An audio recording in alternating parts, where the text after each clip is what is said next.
Ce que je vais vous raconter maintenant m'a été envoyé par Marcos, un conducteur de bus de nuit en Espagne. Quand j'ai lu son message, j'ai dû le relire plusieurs fois pour le comprendre. Si vous travaillez de nuit ou si vous avez eu des rencontres inexplicables sur des routes solitaires, partagez votre histoire dans les commentaires. Nous ne savons jamais combien de personnes ont vécu quelque chose de similaire et ont besoin de savoir qu'elles ne sont pas seules. Ce que Marcos a vécu pendant 6 mois sur la route Madrid-Salamanca l'a amené à démissionner d'un travail qu'il avait occupé pendant 15 ans. Voici son histoire. Je m'appelle Marcos et j'ai 42 ans. Pendant 15 ans, j'ai travaillé comme conducteur de bus longue distance pour une compagnie qui couvrait des itinéraires nocturnes entre Madrid et plusieurs villes de Castille et Léon. Mon itinéraire préféré, ou du moins c'était le cas, était celui de Madrid à Salamanque. Je partais à 11 heures du soir et j'arrivais vers 1h30 du matin. C'était un trajet tranquille avec peu de passagers en semaine et j'aimais la solitude de ces routes sombres. Je conduis depuis l'âge de 22 ans. J'ai vu de tout sur les routes. Des accidents, des animaux traversant, des tempêtes terribles, du brouillard si dense qu'on ne voyait à peine 3 mètres. Je n'ai jamais eu peur de quoi que ce soit. Jusqu'en octobre 2022. Tout a commencé un mardi soir. C'était début octobre. Il faisait froid, mais il ne pleuvait pas. Je n'avais que 3 passagers. Un couple âgé qui se rendait à Avila et un homme d'affaires qui dormait au fond du bus. Il était 12h15. Nous traversions un tronçon particulièrement solitaire de l'A6, entouré de champs sombres des 2 côtés. J'ai vu quelque chose sur le bas-côté. Au début, j'ai pensé que c'était un animal. Mais quand je me suis approché, les lumières du bus ont éclairé une silhouette. C'était une femme, debout complètement immobile au bord de la route. Elle était vêtue de blanc, avec de longs cheveux sombres tombant sur ses épaules. Elle ne faisait aucun signe qu'elle avait besoin d'aide. Elle était juste là, regardant la route. Je suis passé sans m'arrêter. C'est le protocole de l'entreprise. Nous ne prenons personne sur les routes, seulement aux arrêts autorisés. Mais quelque chose dans cette image m'a troublé. Que faisait une femme seule, à minuit, au milieu de nulle part? Je regardais dans le rétroviseur. Elle était toujours là, debout au même endroit, regardant dans la direction du bus. Même à cette distance, avec l'obscurité enveloppant tout, je pouvais voir sa silhouette blanche contre le noir de la nuit.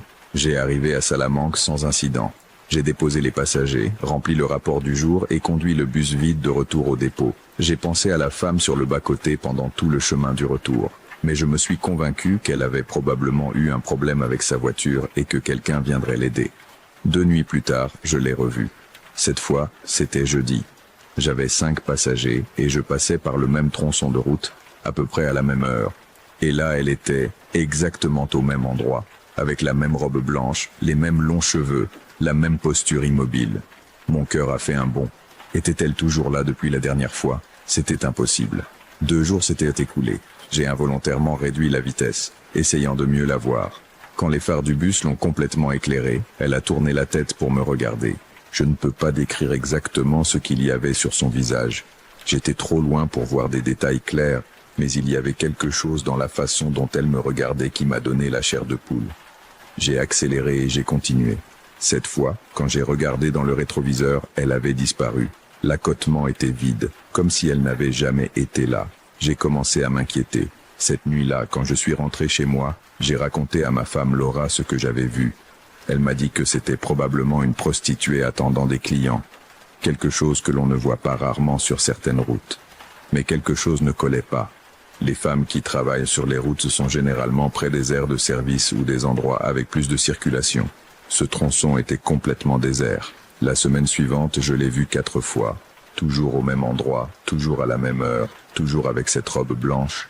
Et chaque fois qu'elle passait, elle tournait la tête pour me regarder. J'ai commencé à ressentir de la peur chaque fois que je m'approchais de ce tronçon de route. Mes mains devenaient moites sur le volant. Ma respiration s'accélérait. J'ai demandé à d'autres conducteurs s'ils avaient vu quelque chose d'étrange dans cette zone. La plupart me regardaient avec confusion et disaient non. Mais un conducteur plus âgé, Paco, qui travaillait dans l'entreprise depuis 30 ans, est devenu pâle quand je lui en ai parlé. Robe blanche, cheveux longs et foncés, au kilomètre 82, a-t-il demandé. Oui, exactement là. Tu l'as vu? Paco ne répondit pas immédiatement. Il prit son temps pour préparer un café à la machine de pause avant de parler. Je l'ai vu il y a 20 ans, dit-il enfin. Pendant 3 mois, je l'ai vu presque toutes les nuits en passant par là. Toujours au même endroit, toujours avec les mêmes vêtements. Elle ne m'a jamais rien fait, elle me regardait juste. Mais une nuit, il s'arrêta, comme si cela lui coûtait de continuer. Que s'est-il passé? Une nuit, j'ai décidé de m'arrêter. Je ne sais pas ce qui m'est arrivé, c'était comme si quelque chose m'y forçait. J'ai ouvert la porte du bus et elle est montée. Je sentis mon estomac se nouer. Elle est montée dans le bus sans rien dire. Elle s'est assise au premier siège, celui juste derrière le conducteur. Je pouvais la voir dans le miroir. J'avais 6 passagers ce soir-là. Aucun d'eux n'a réagi à sa présence comme s'il ne pouvait pas la voir. Que faisais-tu? J'ai conduit. Que pouvais-je faire d'autre? Elle était là, assise, me regardant fixement dans le miroir. Elle ne clignait pas des yeux, Marcos. Pendant tout le trajet, peut-être 40 minutes, elle n'a pas cligné une seule fois. Et il faisait froid. Le bus avait le chauffage, mais la zone autour de ce siège était glaciale. Je pouvais voir ma respiration se condenser. Que s'est-il passé quand tu es arrivé à Salamanque? Quand j'ai arrêté le bus à la gare, j'ai regardé le siège. Il était vide. Elle avait disparu. Mais sur le siège, il y avait de l'eau, comme si quelqu'un avec des vêtements mouillés s'y était assis. Et ça sentait bizarre, comme de la terre humide et quelque chose de pourri. Paco me regarda droit dans les yeux. Mon conseil, Marcos, ne t'arrête pas.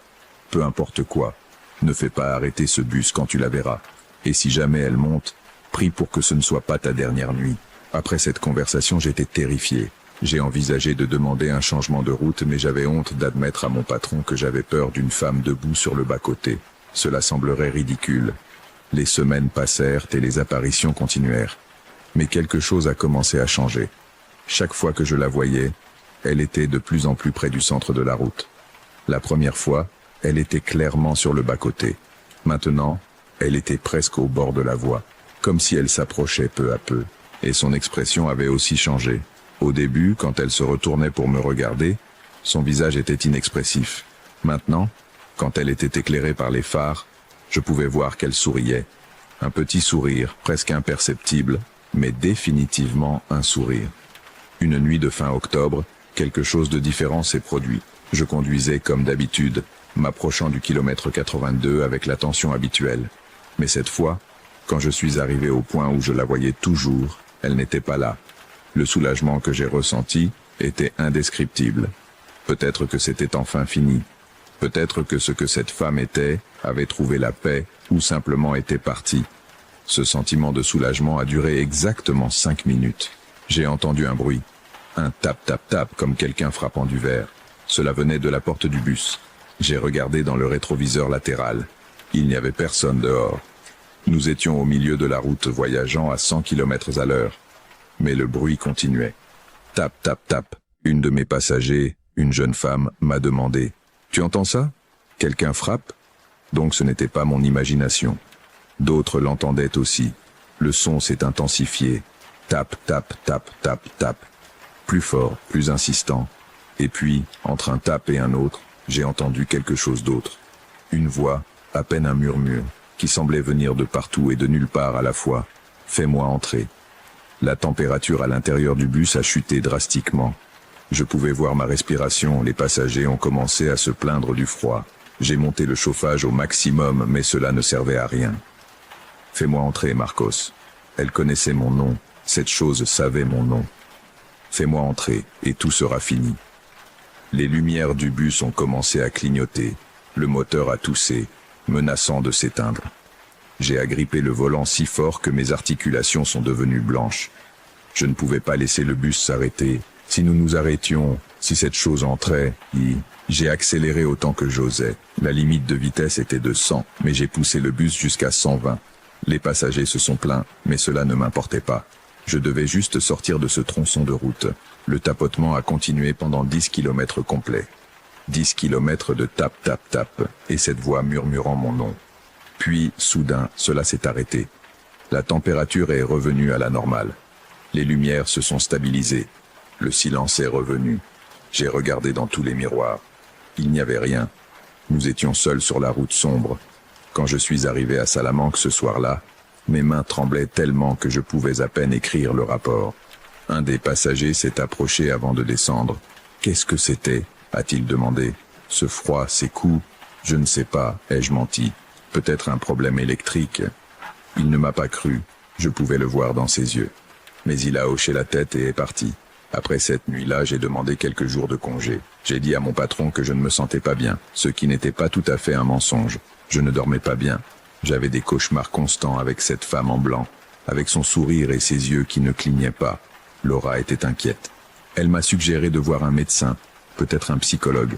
Je lui ai dit que j'avais juste besoin de repos. Pendant ces jours de congé, j'ai fait des recherches. J'ai cherché sur Internet des nouvelles d'accidents sur ce tronçon de l'A6. J'en ai trouvé plusieurs. La route avait un long historique d'accidents. Mais une nouvelle en particulier a attiré mon attention. Elle datait de 1987. Une femme de 32 ans nommée Elena Montero avait perdu la vie dans un accident au kilomètre 82 de l'A6. Selon l'article, elle attendait de l'aide après que sa voiture soit tombée en panne lorsqu'elle a été percutée par un conducteur qui a pris la fuite. On n'a jamais retrouvé le responsable.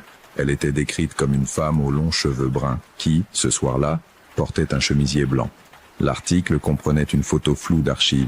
Quand je l'ai vue, mon cœur a presque cessé de battre. C'était elle. Sans aucun doute, c'était la femme que j'avais vue sur la route. Je continuais mes recherches. J'ai découvert que plusieurs conducteurs au fil des ans avaient signalé des apparitions d'une femme en blanc sur ce tronçon. Certains se sont arrêtés pour l'aider et affirmaient qu'elle avait disparu devant leurs yeux. D'autres ont dit l'avoir vue, mais quand ils sont revenus sur les lieux, il n'y avait personne. Et il y avait quelques rapports troublants de conducteurs affirmant que la femme était montée dans leur véhicule puis avait disparu, laissant le siège mouillé. Exactement comme Paco me l'avait raconté. Quand je suis retourné au travail une semaine plus tard, j'ai dit à mon patron que j'avais besoin d'un changement de route. J'ai inventé une excuse sur le fait de vouloir des horaires diurnes pour passer plus de temps avec ma famille. Il n'était pas content, mais a finalement accepté. On m'a assigné la route Madrid-Valladolid qui partait à 6 heures du matin. Je pensais que c'était fini. Je pensais qu'en changeant de route, je pourrais laisser tout ça derrière moi. J'avais tort. Une nuit, 2 semaines après avoir changé de route, Laura m'a réveillé. Il était 3 heures du matin. Marcos, il y a quelqu'un dehors. Quoi? Dehors, dans la rue, il y a une femme qui se tient devant notre maison. Je me suis levé du lit avec le cœur battant. Nous vivions dans un quartier résidentiel calme. Voir quelqu'un dehors à 3 heures du matin était déjà étrange. Mais quelque chose dans le ton de Laura m'a mis en alerte. Je me suis approché de la fenêtre et j'ai regardé dehors. Sous la lumière des lampadaires, j'ai vu une silhouette. Une femme avec une robe blanche et de longs cheveux foncés. Elle se tenait sur le trottoir devant notre maison, regardant directement vers notre fenêtre. C'était elle. « Tu la connais ?» demanda Laura. Je ne pouvais pas répondre. Je restais paralysé, à la regarder. Elle sourit. Ce même petit sourire troublant que j'avais vu sur la route. « Je vais appeler la police », dit Laura, atteignant son téléphone. « Non », réussis-je à dire. « Elle ne viendra pas à temps. »« Quoi ? Marcos, que se passe-t-il ? Qui est cette femme ?» Avant que je puisse répondre, la femme commença à marcher. Elle s'approcha lentement de notre porte d'entrée. Je pouvais entendre ses pas dans le silence de la nuit. Tap, tap, tap. Puis nous entendîmes le bruit de la porte d'entrée. Pas celui de quelqu'un qui frappe, mais de la poignée qui tourne. Elle essayait d'entrer. Laura a crié. J'ai couru dans les escaliers, attrapant la batte de baseball que nous gardions dans le placard du couloir. J'ai atteint la porte juste au moment où la poignée cessait de bouger. Tout est resté silencieux. J'ai attendu 5 minutes complètes avant d'oser regarder par le Judas. La rue était vide. Il n'y avait personne. Mais quand j'ai ouvert la porte pour m'en assurer, j'ai trouvé quelque chose sur le seuil. C'était une petite tache d'eau, comme si quelqu'un en vêtements mouillés avait été debout là. Et l'odeur, cette odeur de terre humide et de décomposition que Paco avait décrite. Cette nuit-là, nous n'avons pas dormi. Laura a insisté pour que je lui raconte tout. Je lui ai parlé de la femme sur la route, des recherches que j'avais faites, d'Elena Montero. Au début, elle ne m'a pas cru.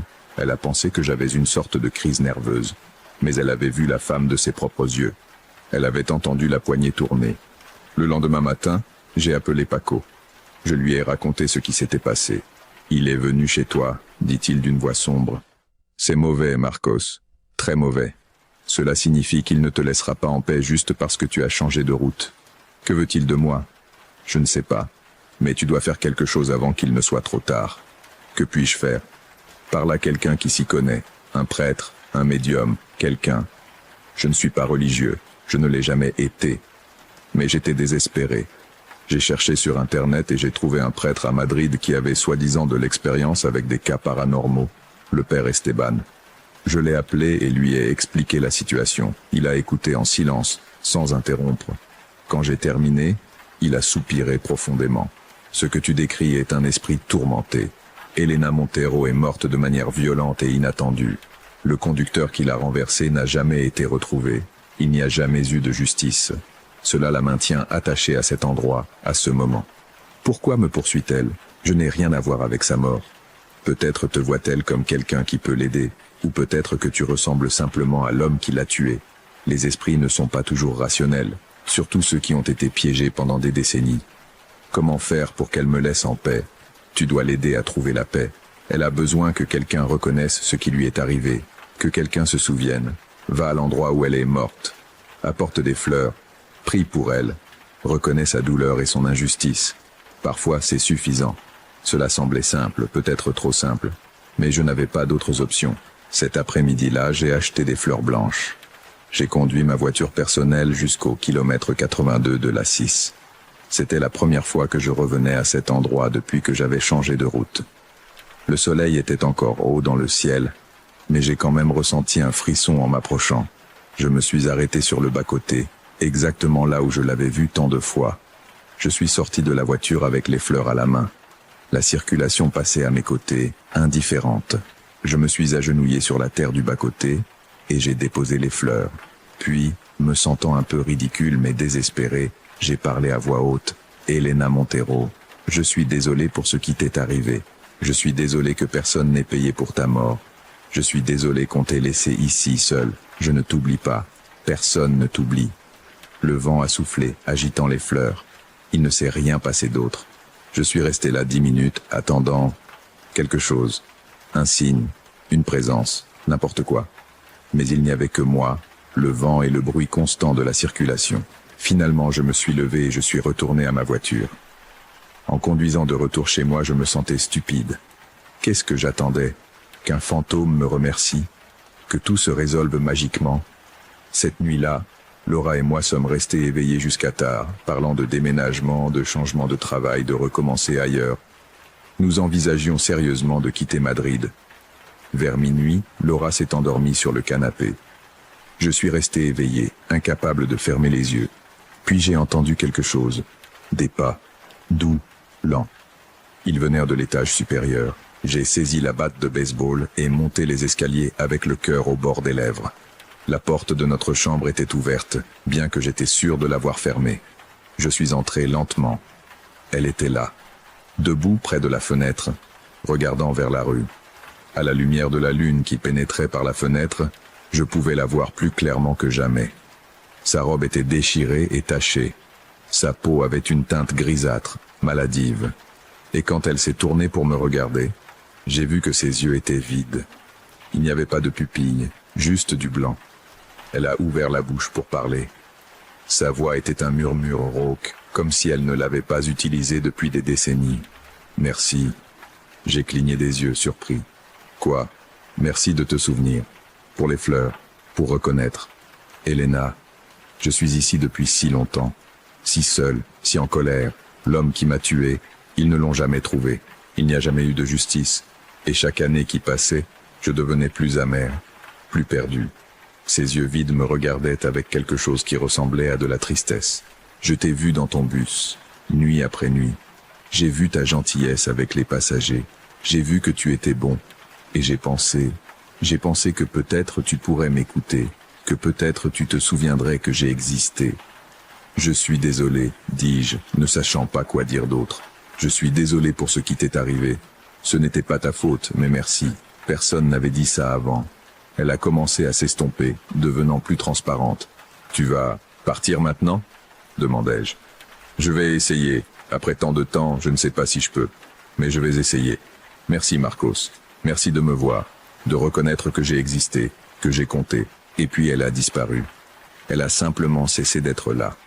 La pièce s'est immédiatement sentie plus chaude, plus légère. Le poids oppressant que je ne réalisais pas que je portais s'est enfin levé. Je ne l'ai plus revu après cette nuit-là. Des semaines ont passé, puis des mois. J'ai de nouveau conduit la route Madrid-Salamanca, bien que maintenant en horaire diurne. Chaque fois que je passe par le kilomètre 82, je regarde vers le bas-côté. Les fleurs que j'avais laissées ont depuis longtemps disparu, emportées par le vent et la pluie. Mais parfois, juste parfois, je laisse de nouvelles fleurs. Non par peur, mais par respect, parce qu'Elena Montero a existé. Elle a eu une vie, elle a eu des rêves, elle a eu une mort injuste. Et bien que le conducteur qui l'a tuée n'ait jamais été retrouvé, bien qu'il n'y ait jamais eu de justice légale, au moins maintenant quelqu'un se souvient. Quelqu'un s'arrête et reconnaît qu'elle a été ici. Je ne sais pas s'il a vraiment trouvé la paix. Je ne sais pas s'il a pu quitter ce monde et passer au suivant. Mais depuis cette nuit dans ma chambre, je n'ai plus eu d'autres rencontres.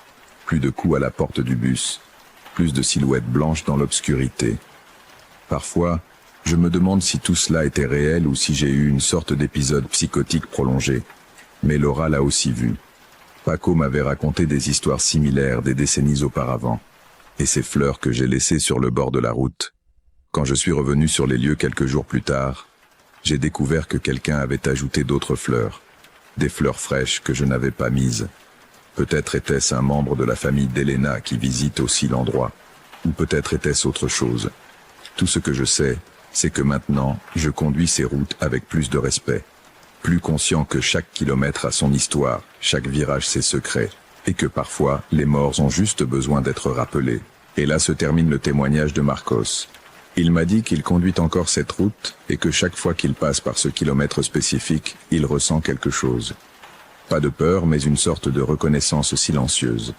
Si jamais tu as vu quelque chose d'inexplicable sur une route, ou si tu travailles de nuit et as eu des rencontres étranges, partage-le dans les commentaires. Parfois, ces expériences nous rappellent que le monde est plus complexe et mystérieux que ce que nous pensons. Merci d'avoir écouté, et si tu as aimé cette histoire, abonne-toi pour plus de témoignages chaque semaine.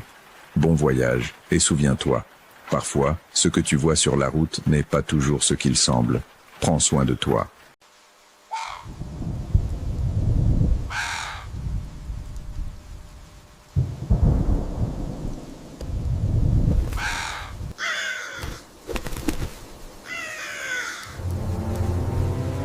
Avant de commencer cette histoire, je veux vous dire quelque chose. Tous ceux qui m'écrivent ne le font pas pour impressionner qui que ce soit. Certains le font parce qu'ils ont besoin que quelqu'un d'autre sache ce qu'ils ont vécu, même si c'est un inconnu de l'autre côté de l'écran. C'est ainsi que j'ai reçu le message d'Andrés, un comptable de Guadalajara, au Mexique, qui m'a écrit un soir de semaine avec peu de mots d'introduction et beaucoup de détails dans ce qui a suivi. Si vous êtes abonné à la chaîne, merci de rester ici. Et si vous êtes arrivé aujourd'hui pour la première fois, c'est une bonne histoire pour rester.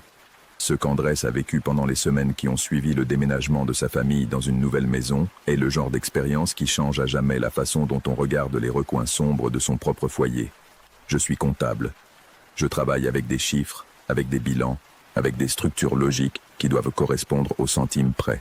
Mon cerveau fonctionne de cette manière. Il recherche l'ordre, identifie les incohérences, résout les problèmes avec méthode. Je ne suis pas une personne qui se laisse emporter par les impressions ou les pressentiments. Lucia, ma femme, me disait toujours que j'étais le genre de personne qui avait besoin de voir quelque chose 3 fois avant d'y croire. Elle avait raison. Jusqu'à ce que je vive quelque chose qui, peu importe combien de fois je le voyais, cela restait tout aussi impossible. Tout a commencé avec le déménagement. Lucia et moi cherchions une maison à nous depuis 4 ans. Nous vivions dans un appartement loué dans un quartier central de Guadalajara, qui devenait trop petit et qui consommait une part considérable de nos revenus mensuels. Lorsque nous avons trouvé la maison dans le quartier sud de la ville, nous avons tous les deux su que c'était ce que nous cherchions. 2 étages, 3 chambres, un petit jardin à l'arrière, un prix raisonnable pour la taille et l'emplacement. C'était un quartier tranquille, avec des maisons des années 70 bien entretenues, avec des arbres sur les trottoirs qui donnaient de l'ombre à la rue pendant la journée. Nous l'avons acheté en juillet. Nous avons emménagé en août, en pleine chaleur. Les premiers jours furent le chaos habituel de tout déménagement. Des cartons partout, des meubles en position provisoire, la sensation de vivre dans quelque chose qui n'était pas encore tout à fait le vôtre mais qui prenait peu à peu la forme d'un foyer. Lucia s'est occupée de la cuisine et des chambres. Je me suis occupé du salon, du bureau et des démarches pour les services. Nous avons bien dormi ces premières nuits, avec la fatigue productive de ceux qui ont fait des choses concrètes pendant la journée. La maison sentait la peinture fraîche. L'ancien propriétaire l'avait repeinte avant de nous la vendre, des murs blancs propres qui lui donnaient un aspect frais et neutre. Il y avait quelque chose de plaisant dans cette odeur, dans cette blancheur. La sensation d'un espace sans histoire, d'un lieu qui n'avait pas encore accumulé quoi que ce soit. Plus tard, j'ai compris que ce sentiment était complètement erroné. Le premier signe fut Lucia. Ma femme est intuitive d'une manière que j'ai toujours trouvé difficile à catégoriser. Elle n'était pas superstitieuse exactement. Elle ne croyait pas en l'astrologie ni en des rituels, mais elle avait une sensibilité envers les espaces et les personnes que je n'avais pas. Elle entrait dans un lieu et disait « Ici, quelque chose ne va pas » ou « Ici, je me sens à l'aise », avec une certitude qui s'avérait souvent avoir une base réelle que je n'avais pas perçue. Je l'attribuais à sa capacité de lire des détails subtils que je négligeais. La température, la lumière, la manière dont les gens se déplacèrent dans un espace. 5 jours après notre déménagement, Lucia m'a dit que la chambre du rez-de-chaussée, celle que nous avions désignée comme chambre d'amis, la gênait. Gênait comment ? Demandai-je. Je ne sais pas bien l'expliquer. Quand j'y entre, je sens que l'air est différent, plus lourd. Je lui ai dit que c'était probablement la ventilation. Cette chambre n'avait qu'une petite fenêtre donnant sur le jardin latéral, tandis que les autres avaient des fenêtres plus grandes. La logique de la circulation de l'air expliquait parfaitement la différence de température et de densité. Lucia m'a regardé avec cette expression qui signifiait qu'elle acceptait mon explication mais qu'elle ne la trouvait pas suffisante. Nous n'avons pas reparlé du sujet cette nuit-là. 2 jours plus tard, Lucia m'a dit quelque chose de différent sur la même chambre. « Andrés, j'ai rêvé de cette chambre la nuit dernière. Qu'as-tu rêvé ? Que j'étais à l'intérieur et qu'il y avait quelqu'un debout dans le coin, un homme. Je ne le voyais pas bien parce qu'il faisait sombre, mais il était là, debout, me regardant. Je lui ai demandé comment elle s'était sentie dans le rêve. Elle m'a dit qu'elle n'avait pas eu peur exactement, mais quelque chose de plus proche de l'inconfort de se sentir observée sans consentement. Je lui ai dit qu'il était normal de rêver de nouveaux espaces pendant que le cerveau les traitait, que notre esprit met du temps à intégrer les nouveaux lieux et parfois les peuples de choses pendant la nuit. Lucia a hoché la tête, mais est restée silencieuse pendant le reste du petit déjeuner. La première chose concrète que je n'ai pas pu expliquer est survenue 1 semaine après le déménagement. Il était 11 heures du soir, un mardi. Lucia dormait déjà à l'étage. J'étais dans le bureau, en train de terminer un rapport que je devais remettre le lendemain. Le bureau se trouvait au rez-de-chaussée, à côté de la chambre d'amis. J'ai travaillé pendant 1 heure, avec concentration, sans prêter attention au reste de la maison. Quand j'ai terminé et éteint l'ordinateur, dans le silence qui a suivi le bruit du ventilateur de l'appareil, j'ai entendu quelque chose.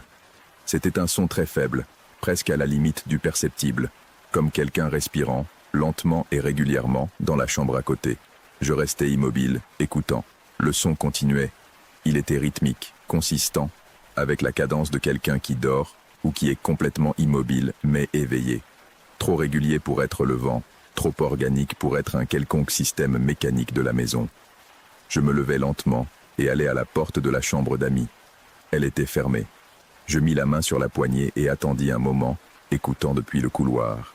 Le son venait de l'intérieur sans aucun doute. J'ouvris la porte brusquement et allumai la lumière. La chambre était vide, le lit défait, les cartons que nous n'avions pas encore déballés empilés contre le mur. Pas de personne, rien de déplacé.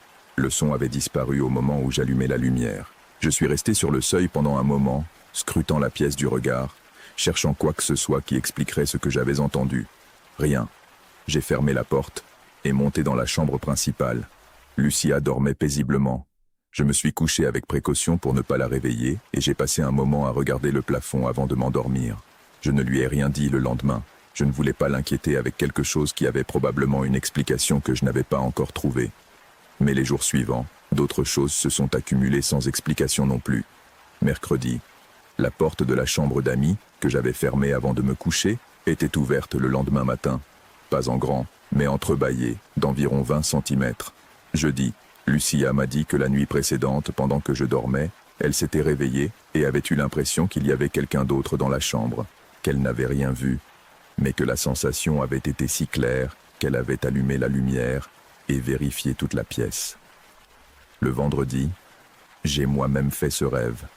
C'était le même que celui que Lucia m'avait décrit. Une silhouette debout dans le coin sombre de la chambre d'amis, regardant vers où j'étais.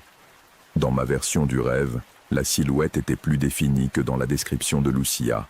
C'était un homme, grand, avec des vêtements sombres qui auraient pu appartenir à n'importe quelle époque, car il n'avait pas de détails clairs. Il ne faisait rien. Il était juste là, avec une attention totale et fixe, dirigée vers moi, avec quelque chose dans cette attention qui n'était pas exactement de l'hostilité, mais quelque chose de plus froid et plus ancien que l'hostilité. Je me suis réveillé avec le cœur battant. Lucia était aussi réveillée, me regardant. « Toi aussi tu as rêvé de lui, dit-elle. Ce n'était pas une question. Comment le sais-tu? Ton visage quand je t'ai réveillé. C'est le même visage que j'ai fait. Je me suis assis sur le lit et j'ai pris un moment de silence pour traiter tout. Les sons, la porte, les rêves parallèles, l'inconfort de Lucia depuis le premier jour. Je vais vérifier la maison, dis-je. Je sais déjà ce que tu vas trouver, dit Lucia. Rien. Ou rien que tu puisses voir. Elle avait raison sur le premier point. J'ai vérifié tout le rez-de-chaussée, en commençant par la chambre d'amis, puis le bureau, la cuisine, le salon. Rien de déplacé. Portes et fenêtres fermées, pas de signe d'entrée. Ce matin-là, samedi, je suis sorti me promener dans le quartier sous prétexte d'explorer la zone, mais avec l'intention réelle de clarifier mes pensées et de réfléchir de manière ordonnée. Il était tôt, la rue était presque vide, avec l'odeur de terre mouillée des jardins que les voisins avaient arrosés. Sur le trottoir d'en face, assis sur une chaise en plastique devant sa porte, il y avait un homme âgé qui m'observait m'approcher, avec l'attention tranquille de celui qui a tout le temps du monde. « Bonjour, dis-je. »« Bonjour, répondit-il. Vous êtes celui qui a acheté la maison des Mondragon. Les Mondragon étaient le nom de famille des anciens propriétaires. Je lui ai dit que oui. Don Ézéchiel se présenta, sans se lever de la chaise. Nous avons discuté quelques minutes de la colonie, des améliorations qui avaient été faites ces dernières années. Don Ézéchiel était un homme posé, de paroles précises, qui regardait son interlocuteur avec une attention qui me rappela mal à l'aise la figure du rêve, bien que je me sois rapidement dit que c'était une association injuste due à la fatigue. C'est lui qui a ouvert le sujet, sans que je dise rien. « Comment avez-vous dormi dans la maison ?» Je le regardais. « Plus ou moins, dis-je prudent. Don Ézéchiel hocha lentement la tête. « La chambre du bas, dit-il. Ce n'était pas une question. Je restai silencieux un moment. « Que savez-vous de cette chambre ?» Don Ézéchiel regarda vers la maison avec une expression évaluative. « Je sais ce que savent tous ceux qui vivent dans cette rue depuis des années. Que cette chambre a quelque chose depuis longtemps. Depuis avant les Mondragon, depuis la famille qui a vécu là avant eux, qui a construit la maison. Je lui ai demandé ce qu'elle avait. Don Ézéchiel a mis un moment avant de répondre, comme s'il choisissait soigneusement combien dire. L'homme qui a construit cette maison dans les années 70 est mort à l'intérieur, dans cette chambre, mort naturelle, ont-ils dit. Mais sa famille a toujours dit que dans ces dernières semaines, cet homme avait changé d'une manière qui ne correspondait à aucune maladie, qu'il s'enfermait dans cette chambre pendant des heures, qu'il parlait tout seul, qu'il disait des choses qui n'avaient aucun sens. Sa famille a pensé que c'était le déclin de la vieillesse. Mais la fille aînée, déjà âgée elle aussi avant de mourir, a dit à tous ceux qui voulaient écouter que son père n'était pas mort seul dans cette chambre. Que voulait-elle dire par là? Qu'il y avait quelque chose avec lui. Elle avait dit qu'elle l'avait vu une fois, debout dans le coin, tandis que son père était assis sur le lit à le regarder. C'était un homme sombre qui n'appartenait pas à cette maison, ni à aucun endroit qu'elle puisse nommer. Le froid que j'ai ressenti à ce moment-là n'était pas le froid du matin précoce de Guadalajara. C'était un autre type de froid, intérieur, qui vient quand quelque chose que l'on essayait de maintenir dans la catégorie de inexplicable mais probablement rationnel passe soudainement dans une catégorie complètement différente. « Et les Mondragon ?» ai-je demandé. « Ils l'ont aussi vu ?» Les Mondragon n'ont jamais utilisé cette chambre. Ils l'avaient fermée à clé. Monsieur Mondragon m'a dit une fois que lorsqu'ils ont acheté la maison, l'agent immobilier leur a mentionné qu'il y avait certaines histoires sur cette chambre, mais que ce n'était que des rumeurs de voisins. Mondragon a fermé la chambre et n'y a plus jamais pensé. Mais ses enfants n'ont jamais voulu dormir dans cette partie de la maison. Je demandai à Don Ézéchiel s'il y avait quelque chose qui pouvait être fait.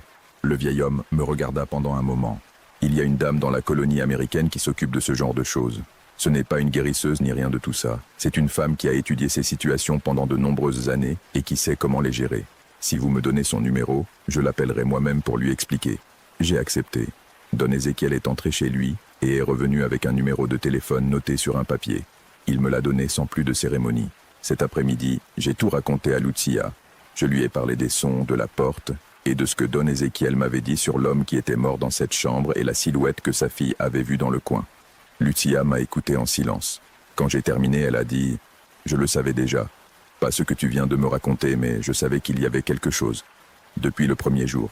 Je le sais. Que va-t-on faire? Appeler la dame que m'a recommandée Don Ezekiel.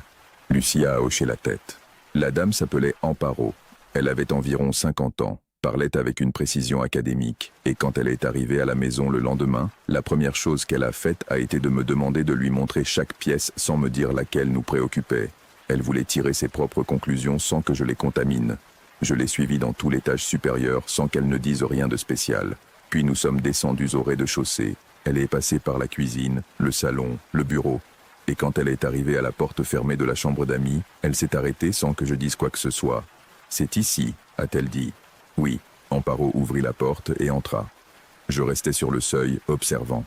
Elle parcourut la pièce lentement, s'arrêta particulièrement dans le coin où la figure du rêve était toujours debout, et passa ses mains dans l'air de ce coin, avec une concentration qui n'était pas théâtrale mais complètement fonctionnelle, comme un médecin palpant quelque chose que ses mains connaissent mieux que ses yeux. Puis elle sortit et ferma la porte. « Il y a une présence », dit-elle, dans le couloir, avec le même calme qu'elle pourrait dire qu'il y avait de l'humidité dans le mur. Masculine, ancienne. Elle est là depuis longtemps dans ce coin. Je ne pense pas que ce soit la personne qui est morte dans cette pièce, ou pas seulement cette personne. Je crois que ce qui est là est antérieur, et que l'homme qui est mort l'a simplement trouvé, tout comme vous. Je lui demandais ce qu'elle avait exactement trouvé. Amparo choisit ses mots avec soin. Il y a des choses qui s'installent dans les lieux pour des raisons que nous ne pouvons pas toujours retracer. Certaines sont arrivées parce que quelqu'un les a invoquées. D'autres trouvent simplement un espace où l'énergie leur est favorable et s'y installent. Ce qui se trouve dans cette pièce appartient à la deuxième catégorie, je crois. Il n'a pas d'intention spécifique de faire du mal, mais sa présence génère une perturbation chez les personnes qui dorment à proximité, car il irradie quelque chose que le système nerveux perçoit comme une menace, même si ce n'est pas le cas au sens strict. Peut-on l'enlever ? On peut le limiter et lui indiquer qu'il n'a pas accès au reste de la maison, ni aux personnes qui y vivent. On ne peut pas toujours expulser complètement quelque chose qui est là depuis si longtemps, mais on peut établir une frontière. Ce qu'Amparo a fait pendant l'heure suivante, je ne vais pas le décrire en détail car il y a des parties que je n'ai pas suffisamment bien comprises pour les expliquer avec précision. Ce que je peux dire, c'est qu'il a principalement travaillé dans le coin de cette pièce, avec des éléments qu'il a portés dans un sac en tissu, et qu'à la fin de la pièce, je me sentais différent d'une manière que je ne m'attendais pas à percevoir, mais que j'ai perçu quand même, plus léger, plus neutre, comme si quelque chose qui avait été là, à accumuler de la présence pendant des années, avait reculé à une distance qui n'atteignait plus le seuil de la porte. Amparo nous a dit que la chambre pouvait être utilisée, mais qu'il était préférable de ne pas y dormir pendant au moins un mois, que ce qu'il avait fait était d'établir des limites, pas d'éliminer la présence, et qu'il avait besoin de temps pour s'installer. Elle m'a aussi dit quelque chose que je n'attendais pas, que le rêve que nous avions eu tous les deux, la silhouette dans le coin, était probablement la manière dont cette présence communiquait son existence. Pas avec l'intention de faire peur, mais parce que c'était la seule forme de contact qu'elle avait avec des personnes endormies, se montrer dans l'espace où les rêves se produisent. « Savez-vous ce que vous faites ?» ai-je demandé sans pouvoir m'en empêcher. « Êtes-vous consciente ?» Amparo me regarda avec une expression qui n'était pas exactement de la patience, mais qui s'en rapprochait. Cette question n'a pas de réponse simple. Ce que je sais, c'est qu'elle répond à des limites, et c'est suffisant pour travailler avec ça. Le mois passa, puis un autre. Nous n'avons plus entendu la respiration. Nous n'avons plus eu le rêve. La porte de la chambre d'amis a cessé de s'ouvrir toute seule. Nous avons utilisé cette pièce pour la première fois comme chambre d'amis en décembre, lorsque la mère de Lucia est devenue passer les fêtes. Nous ne lui avons rien dit de ce qui s'était passé. Ella a bien dormi toutes les nuits, sans signaler quoi que ce soit d'étrange. Mais Lucia et moi savons qu'il y a encore quelque chose là. Pas parce que nous le ressentons avec la même intensité que les premiers jours, mais parce qu'il y a des moments, très occasionnels, où en passant devant cette porte fermée, je perçois quelque chose qui n'a pas de nom exact. Une qualité dans l'air, un changement de température d'1 degré ou 2, la sensation très brève d'être conscient de quelque chose qui est aussi conscient de moi. Cela dure 1 seconde, et puis ça s'en va. Amparo nous a dit qu'il y aurait probablement toujours un peu de cela, que la présence ne disparaîtrait pas, mais resterait contenue, et que tant que nous respections les limites qu'elle avait établies, ce qui restait là respecterait les nôtres. Nous sommes dans cette maison depuis 1 an et demi. Nous l'avons faite nôtre. Les meubles ont trouvé leur place définitive. Le jardin à l'arrière a maintenant des plantes que Lucia entretient avec dévouement. Le bureau est devenu l'espace préféré de ma journée de travail. C'est une maison avec une histoire, comme toutes les vieilles maisons. Sauf que la nôtre a une histoire que la plupart des voisins connaissent et que nous connaissons aussi, d'une manière plus directe que ce que nous aurions préféré. C'est tout ce qu'Andrés a voulu me raconter. Andrés a terminé son message par une observation que je n'ai pas pu me sortir de la tête. Il a dit que ce qui était le plus perturbant dans toute l'expérience n'était pas la silhouette dans les rêves, ni les bruits la nuit, mais de réaliser que quelque chose avait été dans ce coin pendant des décennies, observant toutes les familles qui avaient vécu dans cette maison, et qu'aucune d'elles ne le savait vraiment. Que l'ignorance ne le rendait pas moins réel. Cela me semble une façon très honnête de terminer une histoire comme celle-ci. Si jamais vous avez acheté une maison ou loué un appartement et que vous avez ressenti dès le début que quelque chose n'allait pas, j'aimerais le lire. Les commentaires sont là. On se reparle bientôt.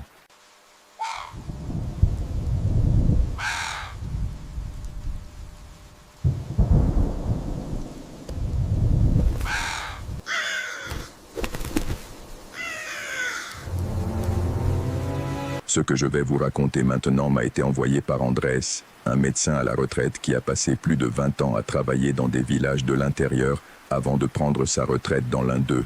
Il m'a écrit avec cette précision que les médecins ont pour décrire ce qu'ils observent, sans embellissement, sans drame, juste les faits dans l'ordre. Et pourtant, ce qu'il décrit n'a aucune explication médicale qu'il puisse lui-même soutenir. Si vous êtes abonné à la chaîne, vous savez déjà que ce type de témoignage est celui qui m'intéresse le plus. Des personnes rationnelles confrontées à quelque chose que la raison ne peut pas couvrir. Et si vous n'êtes pas encore abonné, cette histoire est une bonne raison de le faire.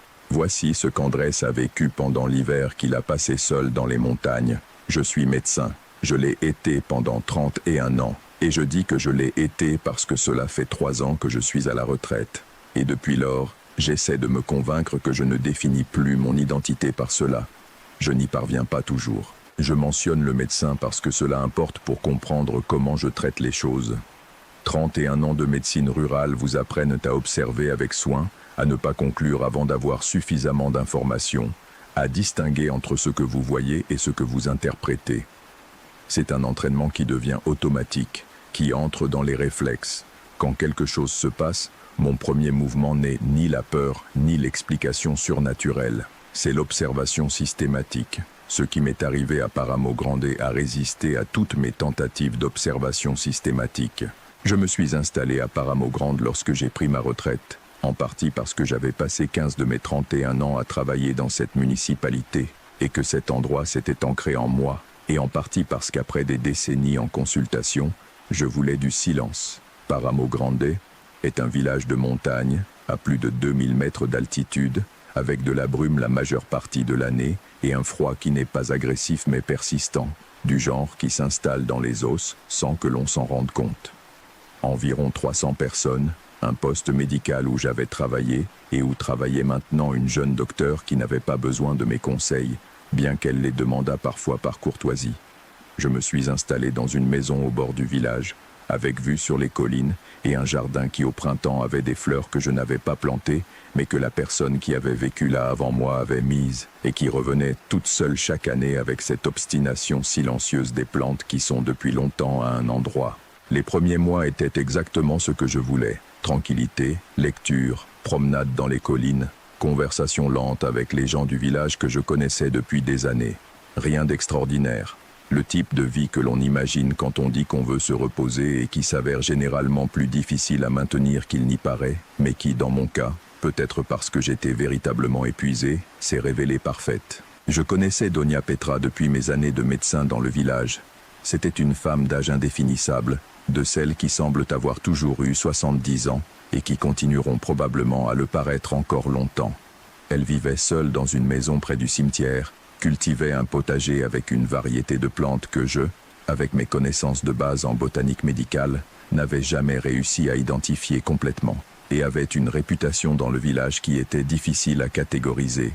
Pas exactement guérisseuse, pas exactement sorcière, mais quelque chose dans l'espace entre les deux que les gens du village appelaient simplement Doña Petra. C'est quoi, exactement? Était quelque chose que personne n'arrivait à expliquer. Mais quand quelqu'un avait un problème que la médecine ne résolvait pas, ou une peur qui ne pouvait pas être nommée, ou une situation qui échappait aux cadres habituels, ils allaient voir Doña Petra. Je la saluais quand je la croisais.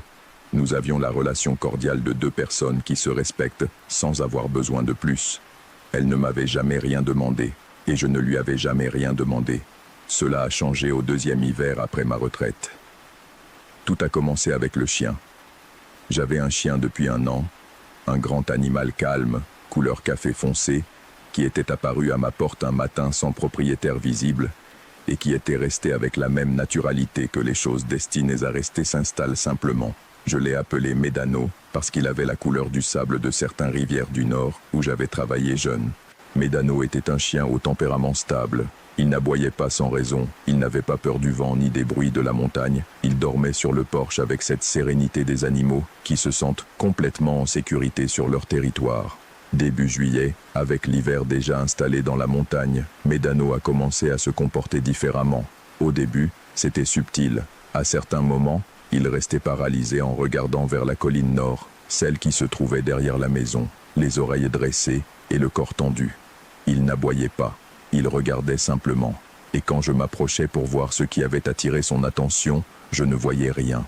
La colline couverte de végétation basse et de brouillard, comme toujours. Puis il a commencé à ne plus vouloir sortir la nuit.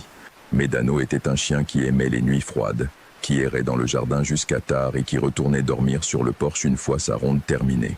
En juillet, il a cessé de le faire. À la tombée de la nuit, il commençait à s'agiter, regardant vers la porte, et dès que je l'ouvrais pour le laisser sortir, il restait sur le seuil à regarder dehors sans faire le pas. Si je sortais d'abord, il me suivait collé à mes talons, sans s'éloigner de plus de 2 mètres, avec cette tension corporelle des animaux en alerte maximale. Je l'ai observé pendant plusieurs jours, avant de lui accorder de l'importance. Je cherchais des explications. Un nouvel animal dans les collines, une odeur que je ne détectais pas, un changement dans l'environnement que Médano percevait avant moi. Je n'ai trouvé aucune explication satisfaisante. La première semaine d'août, c'est là que je l'ai vu pour la première fois. Il était près de 11 heures du soir. Je suis sorti dans le jardin pour vérifier que le tuyau d'eau était bien fermé, quelque chose que je faisais par habitude car les gelées du matin pouvaient endommager les tuyaux. Médano me suivait de près, avec cette tension nouvelle qu'il avait adoptée ces dernières semaines. J'ai regardé vers la colline au nord depuis le fond du jardin, comme je l'avais fait des dizaines de fois, et au bord de la colline, là où le terrain cultivé se terminait et où commençait la végétation sauvage, il y avait une silhouette, une personne, ou ce qui semblait être une silhouette sombre, debout, complètement immobile. La brume de la nuit rendait les contours flous, mais la forme était indéniablement verticale, indéniablement humaine dans sa proportion. Je restais immobile, à regarder. Médano commença à trembler, pas un tremblement de froid mais le tremblement musculaire d'un animal ayant une peur véritable, ce type de réponse involontaire que les animaux ne peuvent pas contrôler même s'ils le veulent. La silhouette au bord de la colline ne bougea pas. J'attendis 1 minute, peut-être 2, comptant, observant, cherchant tout mouvement, tout signe que c'était une personne réelle ayant une raison compréhensible d'être là à 11 heures du soir par ce froid d'août. Rien. Je pris Médano par le collier et entrai dans la maison. Le matin suivant, je suis monté au col nord, jusqu'au point où j'avais vu la silhouette. J'ai cherché des traces sur le sol humide. Je n'en ai trouvé aucune. Le sol à cet endroit était intact. L'herbe aplatie seulement par le poids habituel de l'humidité et du vent, sans aucune empreinte indiquant que quelqu'un avait été là. Je suis retourné à la maison sans conclusion. La chose suivante a mis 1 semaine à se produire, suffisamment de temps pour que je commence à penser que c'était un jeu de brouillard et d'ombre, une illusion d'optique que produit le cerveau fatigué dans des conditions de visibilité réduite. C'est le son qui a changé cela. La 2e semaine d'août, 3 nuits de suite, je me suis réveillé à 2 heures et quelques minutes du matin avec la même sensation, qu'il y avait un son dehors qui avait interrompu mon sommeil. Je ne me souvenais pas toujours exactement du son en me réveillant, juste de la sensation qu'il avait été réel et que mon cerveau l'avait traité même avant que je sois complètement conscient. La 3e nuit, je suis resté éveillé à attendre, et elle est arrivée.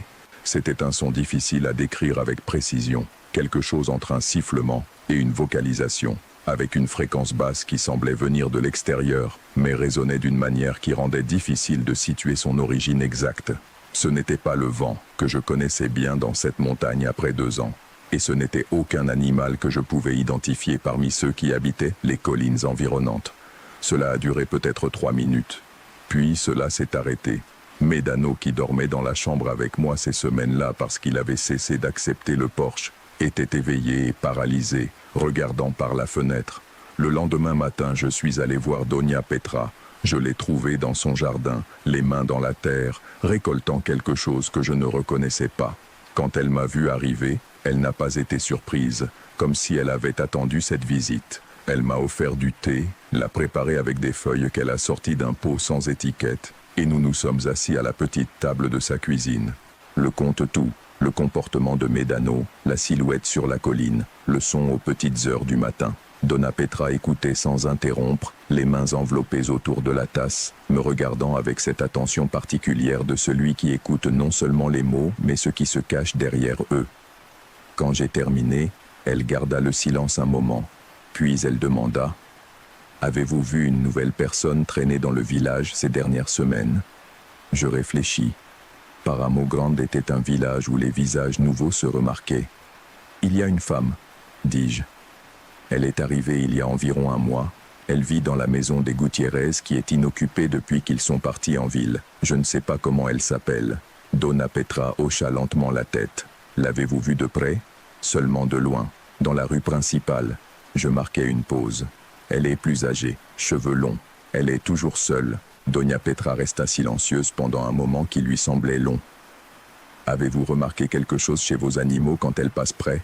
demanda-t-elle. Je pensais à Médano, aux semaines de comportement altéré. « Le chien, dis-je. » Doña Petra hocha la tête.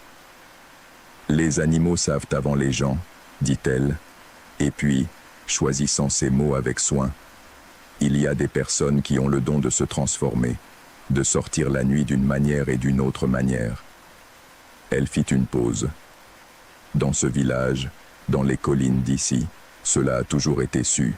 Il y a un nom pour cela, mais le nom n'a pas d'importance. Ce qui compte, c'est qu'on sait quand on est prêt. Un nagual, dis-je, car le terme faisait partie de mon vocabulaire même si je ne l'avais jamais pris au sens littéral. Doña Petra me regarda avec une expression difficile à lire. Quelque chose comme ça, dit-elle, bien que ce mot vienne d'une autre tradition et que ce ne soit pas exactement la même chose. Ce qu'il y a ici est plus ancien que ce nom. Que voulez-vous de moi ? Demandai-je, car quelque chose dans tout ce que Doña Petra ne disait pas pointait vers cela. Elle baissa les yeux sur sa tasse. « Vous avez été médecin ici pendant longtemps, dit-elle. Vous avez connu beaucoup de gens. Vous savez des choses sur de nombreuses familles du village. » Une pause. Il y a ceux qui recherchent ce type de connaissances.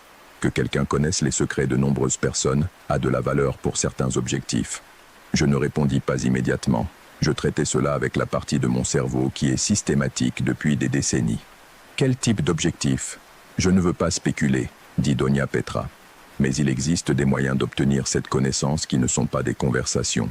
Le thé s'était refroidi dans ma tasse sans que je l'aie touché. « Que dois-je faire ?» demandai-je. Doña Petra se leva, alla jusqu'à une étagère haute et apporta un paquet d'herbes sèches liées avec du fil noir et un petit sac en tissu qui pesait plus que sa taille ne le suggérait. Les herbes se brûlent à l'intérieur de la maison, dans chaque pièce, avant de dormir. Elle me les remit. Le sac se met sous l'oreiller. Ne l'ouvrez pas. Qu'est-ce qu'il y a à l'intérieur ? Des choses que vous ne reconnaîtriez pas même si vous les voyiez. Doña Petra me regarda directement. Avez-vous confiance en moi, docteur ? C'était la première fois qu'elle m'appelait docteur en toutes ces années où nous nous connaissions. Oui, dis-je. Alors ne l'ouvrez pas. Je suivis ses instructions cette nuit-là.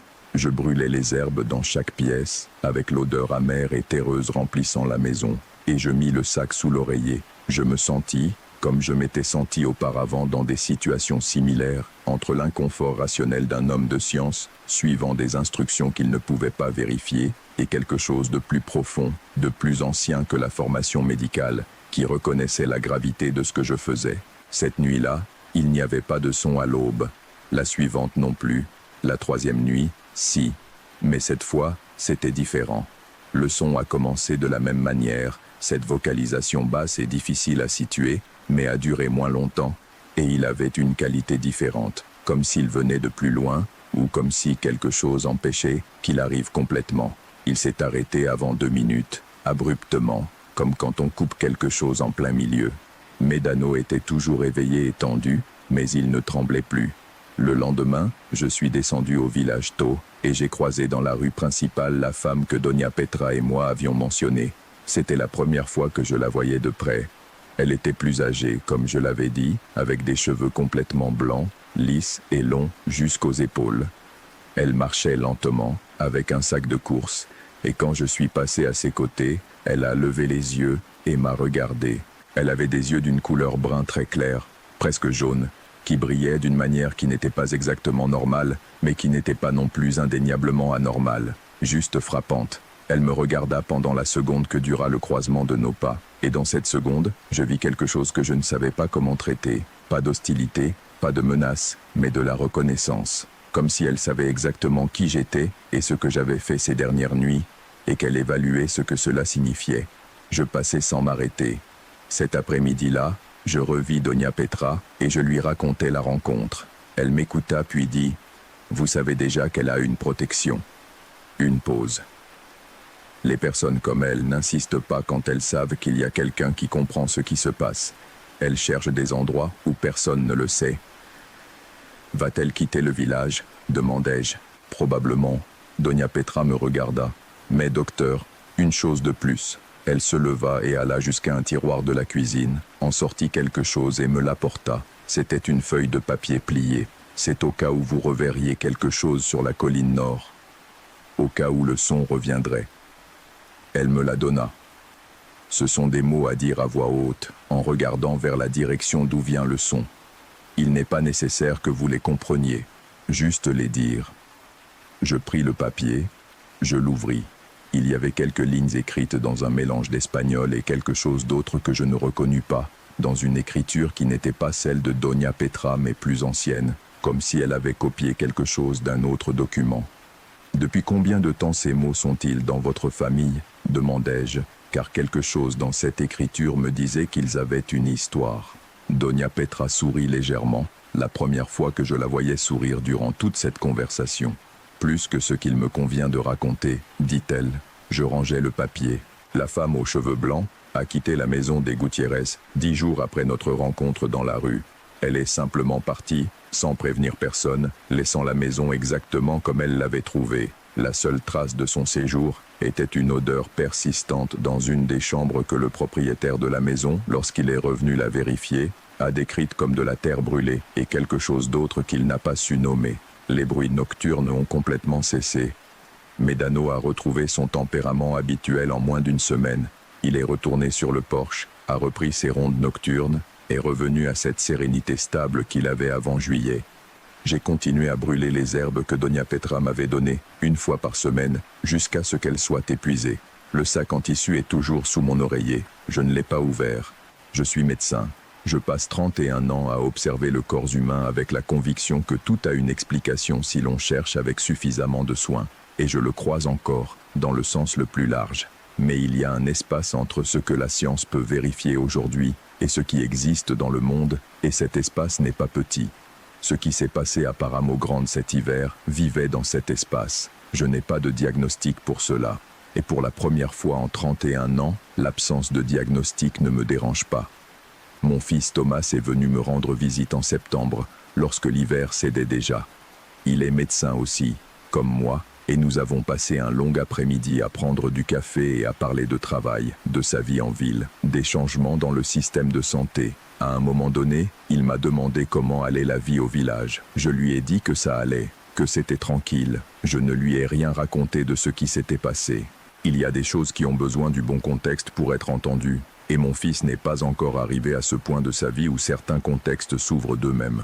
Peut-être qu'il y arrivera, peut-être pas. Ce que je sais, c'est que lorsque Thomas est parti et que je suis resté seul dans la maison avec Médano endormi sur le porche, et la nuit de la montagne dehors, je me suis assis dans le jardin et j'ai regardé la colline nord pendant un bon moment. C'était calme, sombre, la brume se déplaçant lentement sur la végétation. Rien.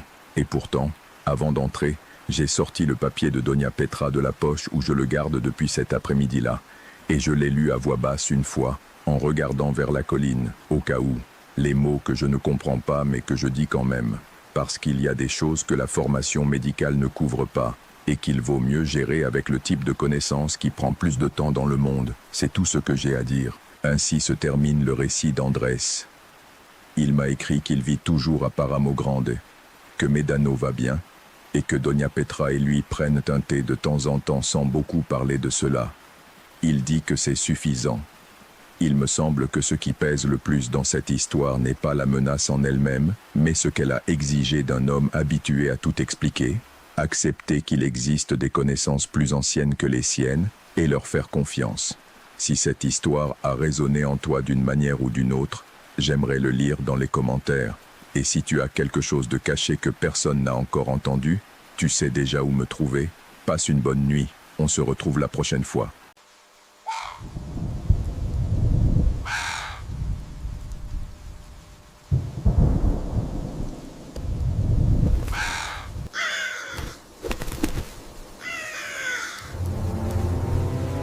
Cette histoire m'a été envoyée par Roberto, un abonné de la chaîne qui travaille comme électricien dans une ville intérieure du Mexique. Il m'a écrit il y a quelques semaines et je n'arrive toujours pas à me sortir de la tête ce qu'il m'a raconté. Si toi aussi tu as vécu quelque chose que tu ne peux pas expliquer, laisse-le moi dans les commentaires. J'adore lire chacune de vos expériences. Maintenant, ce que Roberto a vécu a à voir avec quelque chose qu'il n'aurait jamais dû trouver en faisant son travail.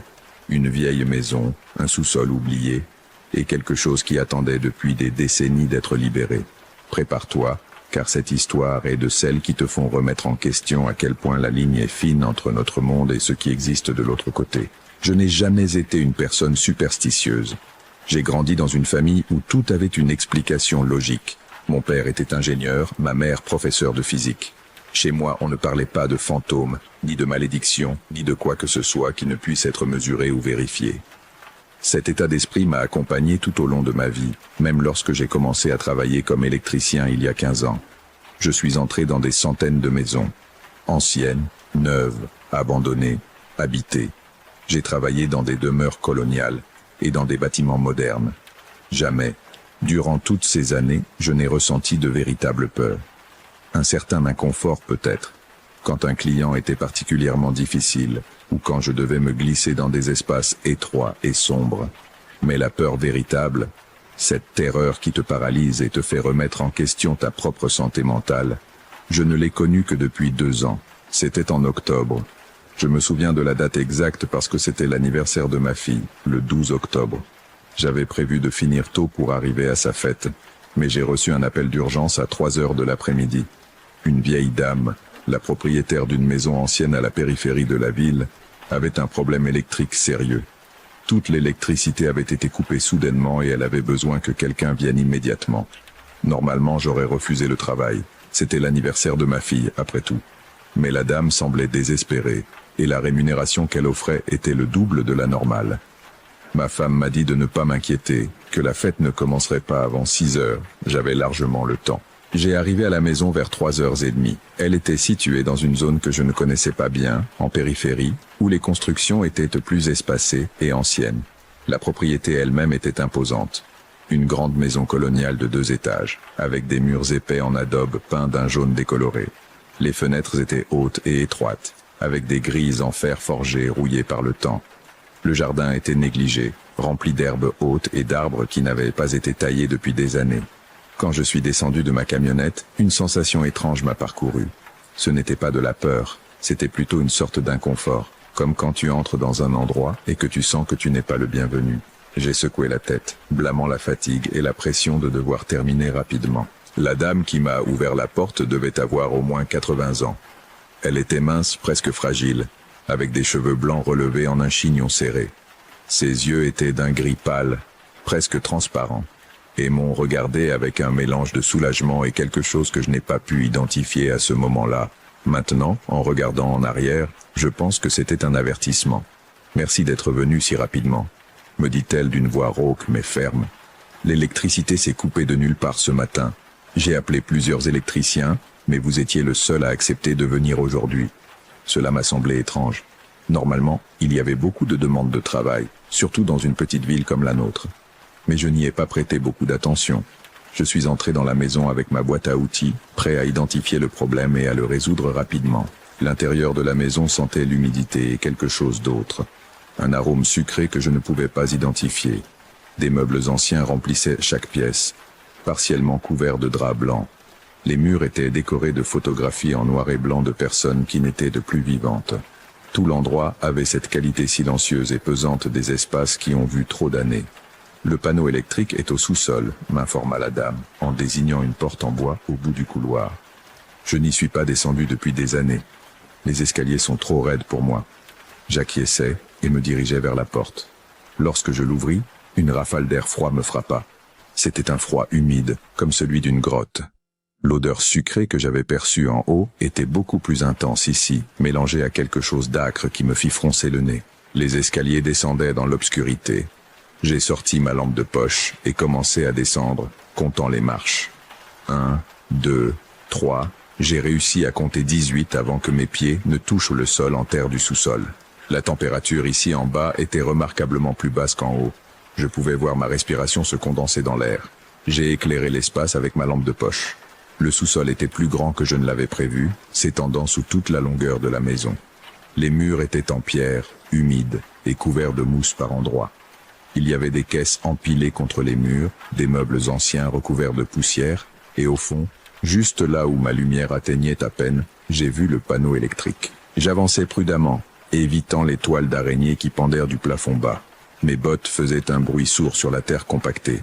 À mi-chemin du panneau, mon pied heurta quelque chose. Je baissai la lampe de poche et vis une boîte en bois, plus petite que les autres, à moitié enterrée dans le sol. Ce n'était pas de mon ressort, mais quelque chose me fit m'arrêter. La boîte était décorée de symboles étranges, sculptés dans le bois.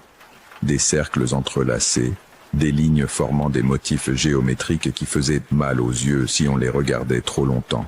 Au centre, il y avait une étoile à 6 branches avec quelque chose d'écrit autour, dans une langue que je ne reconnaissais pas. J'aurais dû la laisser tranquille, j'aurais dû continuer vers le panneau électrique, faire mon travail et sortir de là. Mais la curiosité, cette maudite curiosité que ma mère me disait toujours qu'un jour elle me causerait des problèmes, me fit m'agenouiller près de la boîte. Il n'était pas verrouillé. En fait, il n'avait pas de serrure visible. Juste un couvercle qui s'ajustait parfaitement au corps de la boîte. J'ai passé mes doigts sur les symboles gravés. Le bois était froid, plus froid que l'air du sous-sol, presque comme s'il était gelé. Lorsque j'ai soulevé le couvercle, l'odeur sucrée s'est intensifiée jusqu'à devenir presque nauséabonde. À l'intérieur de la boîte, il y avait 3 choses. Une poupée en tissu de la taille de ma main, attachée avec des fils rouges formant des motifs complexes autour de son corps. Un flacon en verre rempli d'un liquide sombre qui ressemblait à du sang séché, et une enveloppe en papier jaunâtre, scellée avec de la cire noire. Ma main a tremblé lorsque j'ai atteint l'enveloppe. Je ne sais pas pourquoi je l'ai fait. Quelque chose dans ma tête me criait de laisser tout comme c'était et de partir. Mais une autre partie de moi plus forte avait besoin de savoir ce qu'il y avait à l'intérieur. Je rompis le seau de cire. À l'intérieur, il y avait une lettre écrite à la main avec de l'encre noire. L'écriture était élégante mais tremblante, comme si celui qui l'avait écrite était malade ou effrayé. Je commençai à lire à la lumière de ma lampe de poche. À celui qui trouvera ceci: n'ouvrez pas cette boîte, ne la déplacez pas, ne touchez rien de ce qu'il y a à l'intérieur. Ce qui réside ici doit rester scellé jusqu'à la fin des temps. En 1952, cette maison a été témoin d'un pacte qui n'aurait jamais dû être réalisé. Ma sœur Maria, consumée par le désespoir après la mort de son fils, chercha à le ramener. Elle consulta une femme du village, une qui pratiquait des arts que l'Église condamne. On lui promit qu'elle pourrait revoir son fils une fois de plus, mais le prix était impensable. Le rituel nécessitait du sang, des cheveux et un objet personnel du défunt. Maria, dans sa folie, a tout fait. Mais quelque chose a mal tourné. Ce qui est revenu n'était pas son fils. C'était quelque chose qui utilisait sa forme, sa voix, mais n'avait pas son âme. Pendant 3 jours, cette chose a habité notre maison. Elle nous a terrorisés avec des connaissances qu'aucun enfant ne devrait avoir. Elle nous a parlé de choses qu'aucun être humain ne devrait connaître. Le 4e jour, la femme du village est revenue. Elle a dit qu'elle pouvait le sceller, mais que le sceau ne durerait pas éternellement. Elle avait besoin d'une encre, quelque chose qui maintiendrait l'entité attachée à ce monde mais contenue. La poupée en tissu a été créée à cet effet. À l'intérieur, elle contient du sang de Maria, des cheveux de l'enfant mort, Et quelque chose d'autre que la femme ne nous a jamais dit ce que c'était. La femme a averti que le sceau s'affaiblirait avec le temps, qu'éventuellement, quelqu'un trouverait la boîte et l'ouvrirait par curiosité ou accident. Quand cela arriverait, l'entité serait libre. Pas pour revenir auprès de sa mère, mais pour se venger de celui qui l'aurait libérée et de tous ceux qui seraient proches. Maria est morte 6 mois après le rituel. Certains disent que c'était la culpabilité, d'autres que c'était la folie. Je crois que c'était l'entité, se nourrissant d'elle lentement depuis sa prison. J'ai gardé cette boîte dans le sous-sol le plus profond de la maison, espérant que personne ne la trouve jamais. Si tu lis ceci, il est déjà trop tard. Tu as brisé le sceau. Que Dieu ait pitié de ton âme. La lettre était signée par quelqu'un nommé Eduardo Sanchez, datée du 15 mars 1953. Mes mains tremblaient quand j'ai fini de lire. La lampe de poche a failli me tomber des mains. Ma première pensée a été que cela devait être une blague, une sorte d'histoire fausse laissée là pour effrayer celui qui la trouverait. Mais pendant que je tenais la poupée en tissu, j'ai ressenti quelque chose qui a fait s'effondrer tout mon rationalisme. La poupée était chaude, pas tiède, chaude, comme si elle avait de la fièvre, et pendant que je la tenais, j'aurais juré avoir senti un pouls, faible mais constant, comme un cœur qui bat. Je l'ai laissé tomber immédiatement. La poupée est tombée au sol et, quand elle l'a fait, j'ai entendu quelque chose. Un son doux, presque imperceptible, comme un rire d'enfant, lointain, déformé, mais indiscutable. Je me suis levé si rapidement que j'ai eu le vertige. Ma lampe de poche illuminait le sous-sol frénétiquement pendant que je tournais dans toutes les directions, cherchant la source du bruit. Mais j'étais seul, complètement seul. Ce ne sont que des nerfs, me suis-je dit à voix haute, essayant de me calmer. La lettre t'a effrayé, il n'y a rien ici. Mais ma voix sonnait creuse même à mes propres oreilles. J'ai décidé que je devais sortir d'ici. Le panneau électrique pouvait attendre. J'avais besoin d'air frais. J'avais besoin d'être sous la lumière du soleil, loin de ce sous-sol oppressant et de cette maudite boîte. Je me suis retourné pour me diriger vers les escaliers, mais alors je l'ai vu. Au pied des escaliers, à peine visible dans l'ombre au-delà de la portée de ma lampe de poche, il y avait une silhouette, petite, de la taille d'un enfant. Elle se tenait complètement immobile, me regardant. Mon cœur s'est arrêté. J'ai littéralement senti comme s'il cessait de battre pendant une seconde entière. La lampe de poche m'a glissé des mains et est tombée au sol, roulant et faisant danser la lumière follement sur les murs du sous-sol. Quand je l'ai ramassée, et que j'ai de nouveau pointé vers les escaliers, la silhouette avait disparu. Je suis resté là, paralysé, écoutant. Le sous-sol était dans un silence complet. On n'entendait même pas le vent ou les bruits normaux d'une vieille maison. C'était un silence absolu, antinaturel. Puis j'ai entendu des pas en haut, petits, légers, comme ceux d'un enfant courant. Ils ont traversé le plafond au-dessus de ma tête, d'un côté du sous-sol à l'autre. « Madame !» ai-je crié, ma voix se brisant. « Madame, y a-t-il quelqu'un d'autre dans la maison ?» Il n'y a pas eu de réponse. Les pas se sont arrêtés juste au-dessus de moi. J'avais besoin de sortir. Maintenant. J'ai attrapé ma boîte à outils et j'ai couru vers les escaliers. Je me fichais du panneau électrique, de la paix, de quoi que ce soit. Je voulais juste sortir de cette maison. Je montais les escaliers 2 à 2, ma respiration haletante, le cœur battant si fort que je pouvais l'entendre dans mes oreilles. Quand j'arrivai à la porte du sous-sol et que je l'ouvris, la lumière du jour entrant par les fenêtres de la maison me parut la chose la plus belle que j'ai jamais vue dans ma vie. Mais la maison était silencieuse. Trop de silence.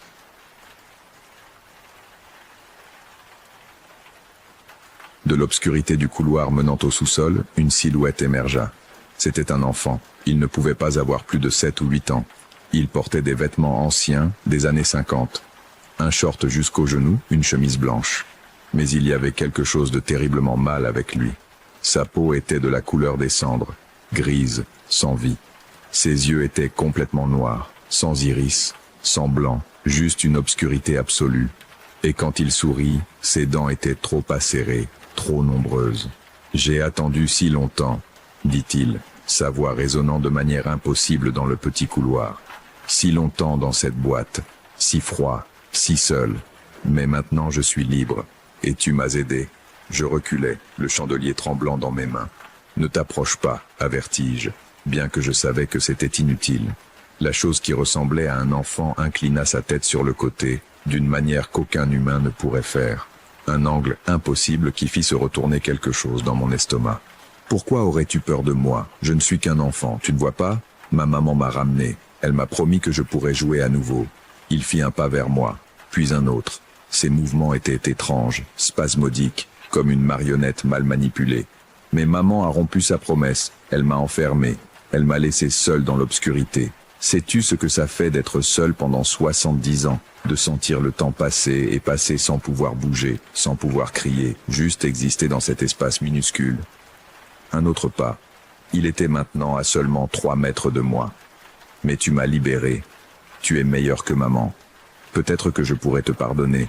Peut-être que je n'aurais pas à te blesser. Peut-être que je blesserais juste un petit peu. Je courus. Il n'y avait pas de pensée, pas de plan. Juste une terreur pure propulsant mes jambes. Je courus vers les escaliers menant au 2e étage, entendant le rire de la créature derrière moi. Un rire aigu, comme des cristaux se brisant. Je suis monté les escaliers en trébuchant, failli tomber 2 fois. Je pouvais entendre la chose me suivre, mais ces pas ne ressemblaient pas à des pas normaux. On aurait dit que quelque chose rampait sur les murs et le plafond en même temps. Je suis monté au 2e étage et je me suis enfermé dans la première chambre que j'ai trouvée. C'était une chambre à coucher, avec un vieux lit recouvert d'une couverture jaunie. J'ai poussé une commode lourde contre la porte, sachant que cela ne servirait probablement à rien, mais ayant besoin de sentir que je faisais quelque chose. Le silence est revenu, complet et absolu. Je suis resté là, respirant lourdement, regardant la porte. En attendant, des minutes ont passé. 5, 10. Rien ne s'est passé. Peut-être qu'il était parti. Peut-être que tout n'avait été qu'une hallucination causée par la peur et la suggestion de cette maudite lettre. Puis mon téléphone a sonné à nouveau. C'était ma femme. J'ai répondu avec des mains tremblantes. « Roberto, où es-tu? Tout le monde demande après toi. La fête a déjà commencé. »« Je suis piégé, » ai-je chuchoté. « J'ai besoin que tu appelles la police. Donne-moi l'adresse où je suis. » J'ai regardé autour de moi à la recherche d'un indice, mais il n'y avait rien qui me dise le nom de la rue. Piégé? De quoi parles-tu? Ça va? Non, je ne vais pas bien. Il y a quelque chose dans cette maison, quelque chose qui n'est pas humain. J'ai besoin que... L'appel a été coupé. J'ai regardé l'écran de mon téléphone. Pas de signal. C'était impossible. Je venais d'avoir du signal il y a 1 seconde. Puis j'ai entendu sa voix. Mais elle ne venait pas de l'extérieur de la chambre. Elle venait de sous le lit. « Je te vois. » Je me suis éloigné du lit d'un bond, mon dos heurtant le mur. J'ai observé l'espace sombre sous le lit, m'attendant à voir quelque chose bouger. Mais il n'y avait rien. Puis j'ai entendu un léger coup à la fenêtre. Je me suis retourné. Là, de l'autre côté du verre, au 2e étage, il me souriait. Impossible. Il n'y avait rien sur quoi il pouvait se tenir. « Tu veux jouer ?» a-t-il demandé, sa voix étouffée par le verre mais parfaitement compréhensible. Je connais beaucoup de jeux. Des jeux que j'ai appris dans l'obscurité. Des jeux qui t'apprendront des choses. Je levai le chandelier et courus vers la fenêtre, la frappant de toutes mes forces. Le verre se brisa, me coupant les mains. Mais cela ne m'importait pas. J'avais besoin de sortir de cette chambre, de cette maison, de n'importe quel endroit où cette chose pouvait m'atteindre. Avant que je puisse grimper par la fenêtre brisée, je sentis des mains froides m'agripper aux chevilles. De petites mains, mais incroyablement fortes. Elles me tirèrent en arrière avec une force qu'aucun enfant ne devrait avoir. Je tombai au sol, me frappant la tête. Quand j'ouvris les yeux, la créature était au-dessus de moi, son visage à quelques centimètres du mien. L'odeur sucrée que j'avais perçue auparavant était écrasante maintenant, sortant de sa bouche chaque fois qu'elle parlait. Tu as joué avec moi. Tu m'as laissé sortir de la boîte. Maintenant, nous devons terminer le jeu. Ses mains, froides comme la glace, touchèrent mon visage. Je fermai les yeux, attendant la fin. Mais alors j'entendis une autre voix. Une voix de femme, âgée mais puissante. « Laisse-le !» J'ouvris les yeux. La dame qui m'avait appelé se tenait sur le seuil de la porte, tenant quelque chose dans ses mains. Un vieux livre, avec des symboles similaires à ceux de la boîte gravés sur sa couverture. La créature siffla, un son qu'aucun humain ne pourrait produire, et s'éloigna de moi. « Tu ne devrais pas être ici, dit la créature, sa voix maintenant plus profonde, menaçante. Tu ne peux pas m'arrêter, le sceau est brisé. Je ne peux pas t'arrêter, admit la dame, ouvrant le livre. Mais je peux te contenir assez longtemps pour qu'il s'échappe. Elle commença à lire dans une langue que je n'avais jamais entendue. Les mots sonnaient anciens, puissants. La créature cria, un son aigu qui fit vibrer les vitres des fenêtres. « Fuis !» me cria la dame. « Cours maintenant !» Je n'hésitais pas. Je me levai et courus vers la porte, passant à côté de la dame. Je descendis les escaliers, entendant les cris de la créature et le chant continu de la dame derrière moi. La porte principale était maintenant ouverte. Je ne me suis pas arrêté pour demander comment ou pourquoi. J'ai simplement couru dehors, vers la lumière du coucher de soleil, vers ma camionnette. J'ai démarré le moteur avec des mains tremblantes et j'ai accéléré, m'éloignant de cette maison aussi vite que je le pouvais. Dans le rétroviseur, j'ai vu la dame debout à la porte, tenant toujours le livre. Et derrière elle, à peine visible dans l'ombre de la maison, se trouvait la silhouette de l'enfant, me regardant partir. J'ai conduit sans m'arrêter jusqu'à arriver chez moi. Quand je suis entré, tout le monde m'a regardé avec inquiétude. J'étais couvert de poussière, avec des coupures sur les mains à cause des morceaux de verre, et je devais probablement avoir l'air d'avoir vu un fantôme, parce que c'était exactement ce que j'avais vu, ou quelque chose de pire. Ma femme m'a emmené à l'hôpital. Je leur ai dit que j'avais eu un accident au travail, que j'étais tombé et que je m'étais coupé avec des outils. Je n'ai pas mentionné la maison, ni la boîte, ni la créature. Qui m'aurait cru? Au cours des semaines suivantes, j'ai essayé de retrouver la maison. J'ai conduit dans cette zone plusieurs fois, cherchant la grande maison jaune. Mais je ne l'ai pas trouvée. C'était comme si elle n'avait jamais existé. J'ai demandé aux gens du coin s'ils connaissaient une maison coloniale jaune habitée par une vieille dame. Personne ne savait de quoi je parlais. J'en suis venu à penser que tout cela avait peut-être été une hallucination, un épisode psychotique causé par le stress. Mais ensuite, un mois plus tard, j'ai trouvé quelque chose dans la poche de ma veste de travail. Quelque chose qui ne devrait pas être là. C'était la poupée en tissu, la même que j'avais mise dans la boîte, avec les fils rouges toujours attachés autour de son corps, et elle était tiède au toucher. Je l'ai brûlée cette même nuit, observant comment les flammes la consumaient dans mon jardin. Alors qu'elle brûlait, j'aurais juré avoir entendu ce rire d'enfant une fois de plus, lointain mais clair. Il s'est écoulé 2 ans depuis lors. Je n'ai pas revu la créature, ni la dame, ni retrouvé la maison. Mais parfois, la nuit, quand tout est silencieux, j'entends de petits pas dehors de ma chambre. Et quand je me lève pour vérifier, il n'y a personne. Mais je trouve des traces. De petites traces, de la taille d'un enfant, dans le couloir. Des traces qui disparaissent avant l'aube. Je ne sais pas si la poupée était vraiment l'encre, ou si elle n'était qu'une partie du rituel.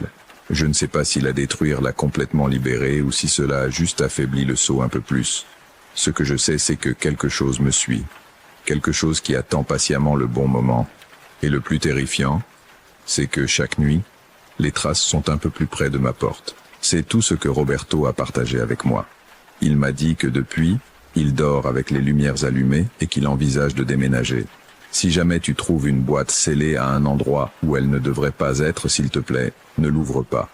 Parfois, les choses sont scellées pour une très bonne raison. Si cette histoire t'a laissé réfléchir, laisse-moi un commentaire avec ton avis. Penses-tu que Roberto a vraiment libéré quelque chose ou que son esprit lui a joué un tour? J'aimerais savoir ce que tu en penses. On se retrouve dans la prochaine histoire.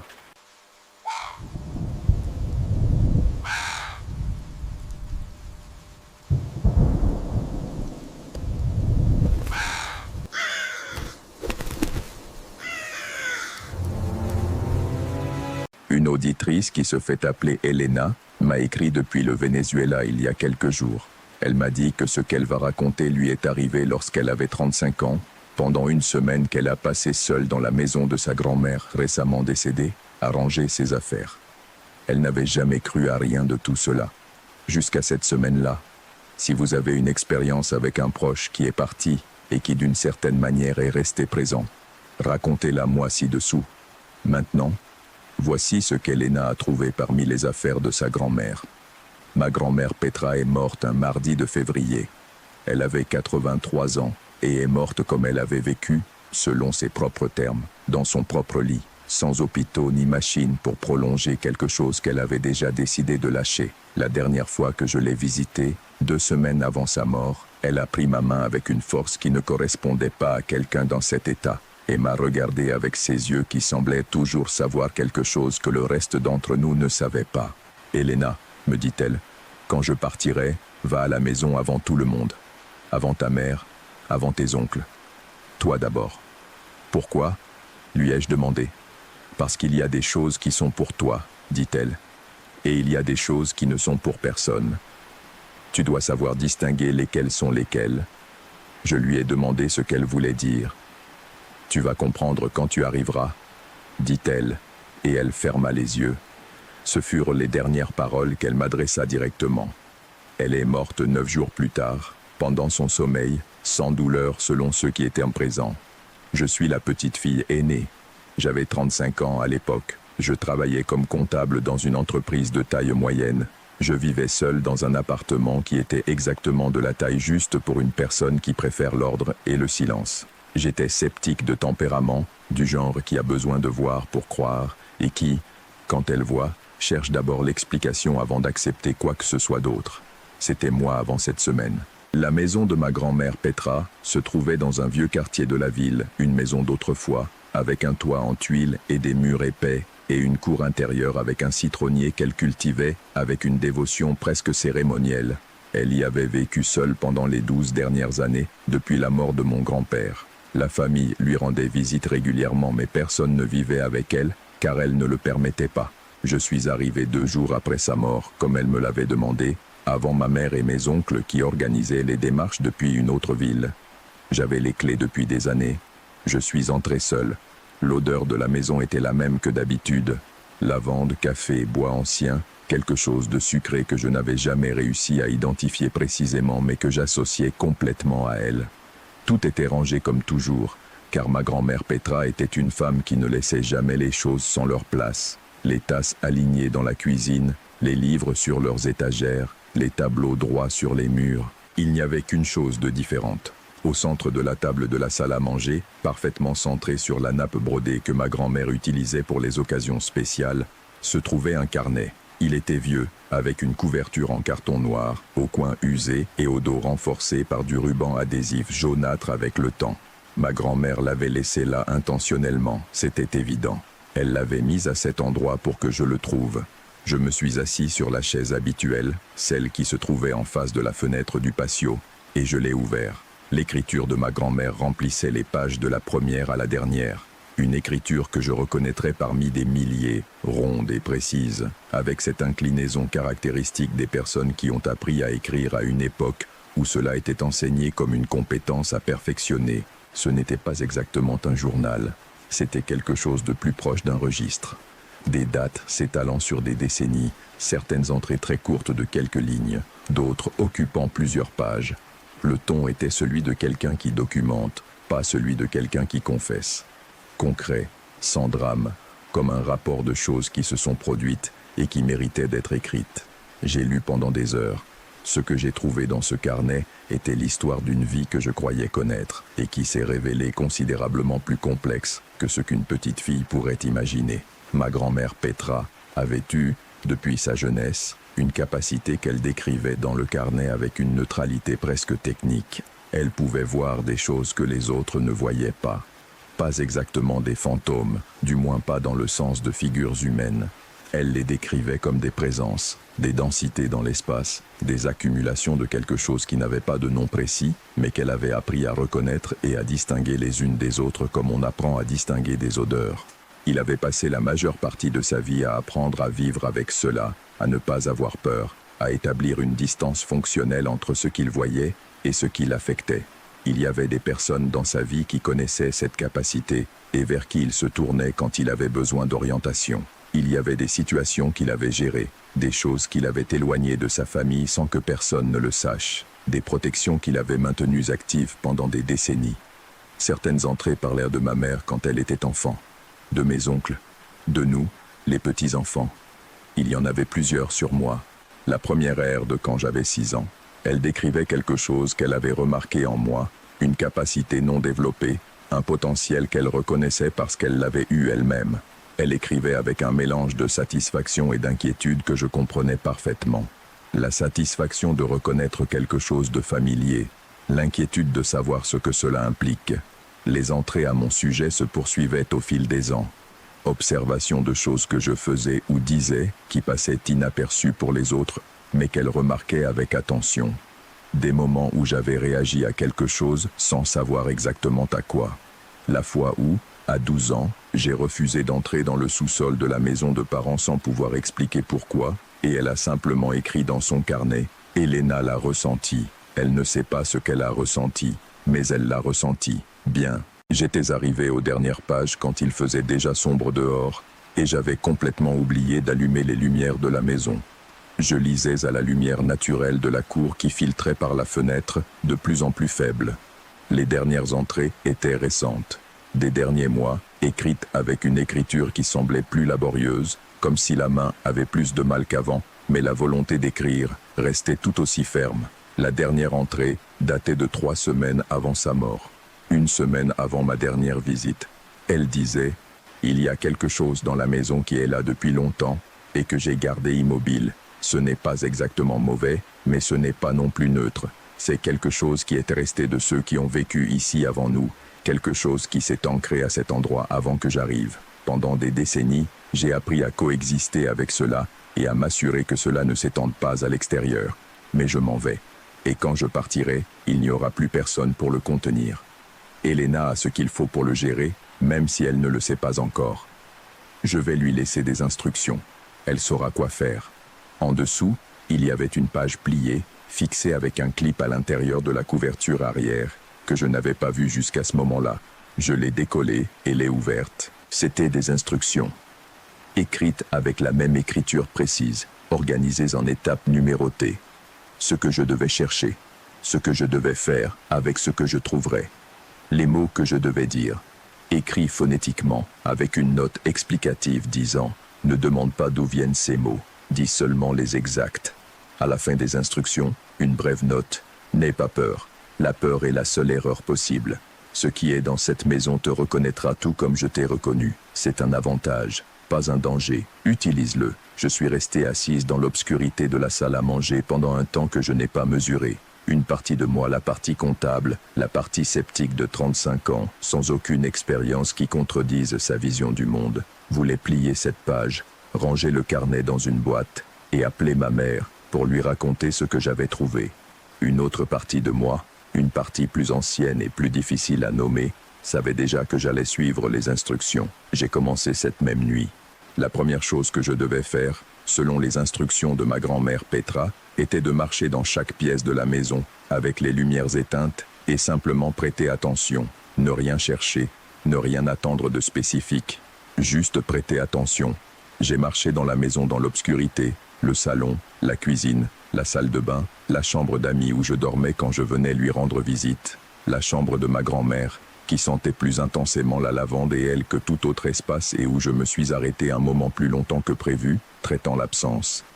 Et puis la pièce au fond du couloir, celle qui avait toujours été fermée, celle que je n'avais jamais vue ouverte pendant toutes les années où je visitais cette maison, celle à laquelle, quand j'étais enfant, j'avais demandé à ma grand-mère ce qu'il y avait là-dedans. Elle m'avait simplement répondu « Des choses que tu n'as pas besoin de voir encore ». La clé était dans le carnet, à l'intérieur d'une petite enveloppe collée à la première page, et que j'avais sentie en ouvrant mais que je n'avais pas encore explorée. J'ai ouvert la pièce. À l'intérieur, il y avait une petite pièce, complètement vide de meubles, avec des murs peints d'un blanc qui, avec les années, avait pris une teinte jaunâtre. Au centre du sol, un cercle dessiné avec quelque chose qui ressemblait à du sel, parfaitement intact. À l'intérieur du cercle, un petit objet, une pierre d'une couleur vert foncé, presque noire, de la taille de mon poing, avec une forme irrégulière qui ne correspondait à aucune pierre naturelle que je connaissais. Elle avait des marques à la surface qui pouvaient être le résultat d'une érosion naturelle ou avoir été gravée intentionnellement. La température dans cette pièce était perceptiblement plus basse que dans le reste de la maison. Et il y avait autre chose, une présence, qui est le seul mot que je peux utiliser, même si je sais qu'il n'est pas précis, que je ressentais d'une manière qui n'était aucun des 5 sens conventionnels, mais qui était absolument réelle, comme la conscience qu'il y a quelqu'un dans la pièce avant même de le voir, juste plus dense, plus ancien. Je me suis rappelé ce que ma grand-mère avait écrit. « Il te reconnaîtra ». Je suis resté debout sur le seuil, et je l'ai laissé me reconnaître. Je ne sais pas combien de temps je suis resté ainsi. Peut-être 5 minutes, peut-être 20. À un moment donné, la présence a changé, elle n'a pas disparu. Mais quelque chose en elle s'est apaisé, comme quand quelqu'un qui était debout s'assoit. Un relâchement de quelque chose qui avait été tendu. J'ai suivi les instructions. Ce que j'ai fait dans cette pièce pendant l'heure suivante, je vais le raconter seulement en termes généraux, non pas parce que je veux être mystérieuse, mais parce qu'il y a des parties des instructions de ma grand-mère, qu'elle-même a écrites, et qui ne devaient pas être répétées à voix haute ni par écrit. J'ai pris cela au sérieux. Les instructions impliquaient la pierre, le cercle de sel, les mots qu'elle avait écrits phonétiquement, et un objet que j'avais apporté sans savoir que je l'apporterais, car les instructions disaient que j'aurais quelque chose à moi avec moi qui servirait à cet effet, et que je reconnaîtrais ce que c'était quand le moment serait venu. J'ai reconnu ce que c'était. C'était un collier que ma grand-mère m'avait donné des années auparavant, que je portais toujours sans savoir exactement pourquoi, que je n'avais jamais pu laisser à la maison, même s'il me semblait parfois inconfortable ou déplacé avec certains vêtements. Tout ce que je vais dire sur ce qui s'est passé lorsque j'ai suivi les dernières étapes des instructions est ceci. Il y a eu un moment où la température de la pièce a encore baissé, au point où je voyais la vapeur de ma propre respiration. Et à ce moment-là, la présence s'est concentrée d'une manière que je ne sais pas décrire, sauf en disant que c'était comme si tout l'espace de la pièce se comprimait vers un point. Puis elle s'est étendue, rapidement, comme une exhalation. Et après cela, la pièce était à la même température que le reste de la maison, et la présence n'était plus là. Je me suis assis par terre au milieu du cercle de sel dissous, avec le collier à la main, et j'y suis resté un long moment sans rien faire. Quand je suis sorti, j'ai pris la pierre avec un chiffon comme l'indiquaient les instructions, sans la toucher directement, et je l'ai emmenée dans la cour. J'ai creusé un trou près du citronnier, qui est l'endroit où les instructions disaient que je devais l'enterrer. Ma grand-mère avait écrit « Le citronnier est l'arbre le plus honnête du jardin. Ce qui est enterré sous lui reste neutre. » J'ai enterré la pierre. Je suis retourné à l'intérieur, je me suis lavé les mains, j'ai allumé les lumières et je me suis fait un café. Cette nuit-là, j'ai dormi dans la chambre d'amis et j'ai bien dormi, avec cette profondeur tranquille que possède le sommeil lorsque le corps a utilisé des énergies qu'il ne savait pas avoir. Les jours suivants, je les ai passés à ranger la maison comme je l'avais promis, en organisant les affaires de ma grand-mère pour la famille. Ma mère et mes oncles sont arrivés le 3e jour. Aucun d'eux n'a remarqué quoi que ce soit de différent dans la maison. Personne n'a demandé pour la chambre au fond du couloir, que j'avais de nouveau fermée à clé. Je ne leur ai rien dit, non pas parce que je voulais garder le secret indéfiniment, mais parce qu'à ce moment-là, je n'avais pas les mots pour le raconter d'une manière qui ne sonne pas comme un délire, et parce que le carnet de ma grand-mère, je l'avais gardé dans mon sac, et je sentais qu'il m'appartenait avant d'appartenir à quiconque d'autre. Il l'est toujours. Je l'ai chez moi, dans un tiroir que je n'ouvre pas souvent mais dont je sais qu'il est là. J'ai relu certaines parties plusieurs fois. Les entrées sur moi, en particulier. Celles qui décrivent des choses qu'elle a remarquées chez moi que je n'ai jamais remarquées chez moi-même, et que pourtant, en les lisant, je reconnais. Comme quand quelqu'un te décrit un trait que tu as toujours eu mais pour lequel tu n'as jamais eu de nom. Est-ce que quelque chose a changé depuis cette semaine? Oui, pas de manière dramatique. Je ne me réveille pas en voyant des apparitions ni en entendant des voix. Mais il y a quelque chose qui fonctionne différemment en moi maintenant. Une attention que je n'avais pas avant ou que j'avais sans savoir comment l'utiliser. J'entre dans un endroit et je sais des choses à son sujet que je ne devrais pas savoir par des voies conventionnelles. Parfois, c'est inconfortable. La plupart du temps, avec le temps, cela m'a semblé utile. Ma grand-mère Petra savait ce qu'elle faisait en me choisissant, je n'en doute pas. Et je n'ai également aucun doute sur la semaine dans cette maison, sur ce que j'ai ressenti dans cette chambre, sur la température qui a baissé et la présence qui est partie, sur la pierre qui est enterrée sous le citronnier de la cour d'une maison qui appartient maintenant à la famille, et que personne n'ira déterrer parce que personne ne sait qu'elle est là, sauf moi. Et maintenant, vous. C'est tout ce qu'Elena a voulu partager. Elle m'a dit qu'elle avait mis beaucoup de temps à décider de l'envoyer, qu'elle ne savait pas comment cela allait sonner écrit. Pour moi, cela semble avoir sonné exactement comme cela devait sonner, comme quelque chose de vrai. Si jamais un membre plus âgé de votre famille vous a laissé quelque chose, un objet, une lettre, un avertissement que vous n'avez pas tout à fait compris à l'époque, j'aimerais le lire dans les commentaires. Et si cette histoire vous a trouvé ce soir pendant que vous vous reposiez, envisagez de vous abonner pour continuer à recevoir plus. À la prochaine histoire. Prenez soin de vous.